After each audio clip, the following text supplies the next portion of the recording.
Hey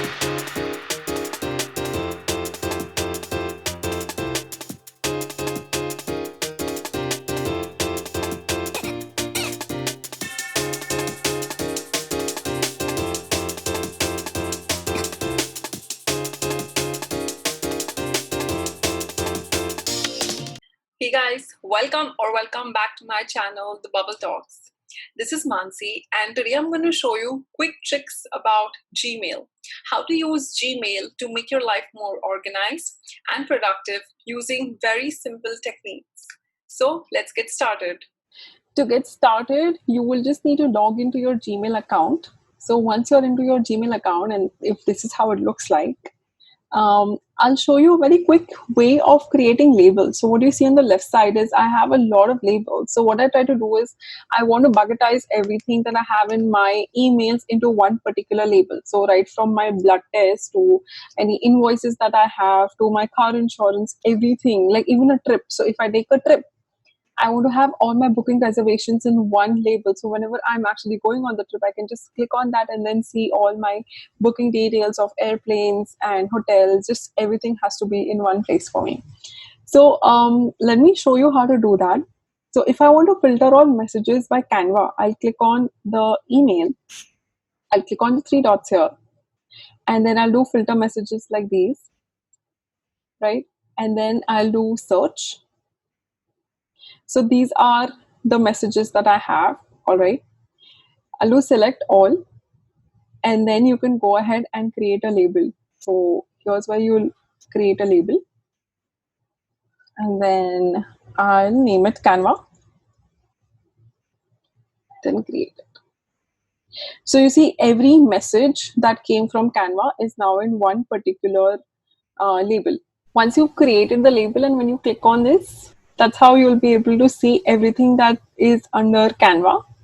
And you can go ahead and change the label color from here. So if you just want to add something really cool here, so see now it's turned into blue or whatever color you may like. So you can just have different label colors over here. Besides the native Gmail app, let me show you what are some of the really cool things that Google offers, right? So if you see on the right side here, you will be able to see something like this, which is Google Keeps and the Task Manager. So let me quickly show you what all you can do with this and how you can use these applications even very quickly on your phone. So if you have time, you can just download that on your phone. So everything will be synced in with each other, and you can start making quick edits on your phone as well while you're on the go. So here you will see that there are three icons, right? The first one here that I'm going to talk about is Google Keep. So Google Keep is nothing but like a sticky note sort of a virtual tool for you where you can go and make quick notes. So say for example, I have a recommendation for places to visit in Hampi. Or it's Rishikesh or it's Leh. So I just want to make quick notes of it. So whenever I'm planning a trip to that place, I can go ahead and refer to this. If you want to pin it, so if you want it to come on top because you might be having multiple lists here, you can go ahead and pin it. So this will always come on the top of your list, right? Another thing that you can do is you can use the tasks module. So tasks will help you create tasks from the emails that you've received.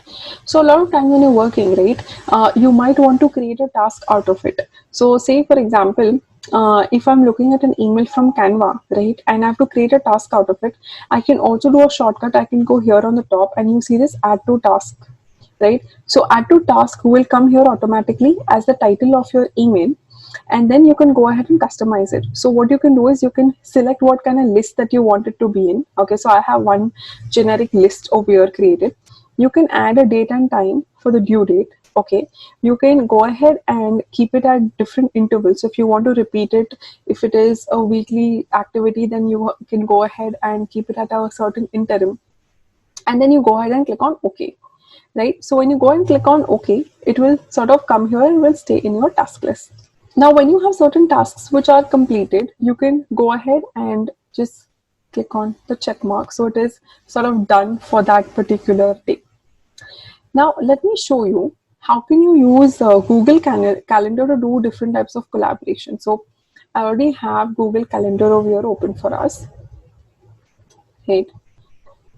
Now, within the calendar, you can have different types of things. So when you click on create, you can go ahead and create an event, a reminder, or a task. So task, if you create here, it will ask you what list you want it in, and this gets synced back to the earlier screen that I had shown you. So if you create a task here, it goes back over there. If you create a task over there, you will be able to see it here. So that is like pretty cool. Okay, so reminder is something like I have to have my medicines, for example. So I'll create a reminder for something like that. An event is nothing but a meeting, right? So you can say meeting with XYZ.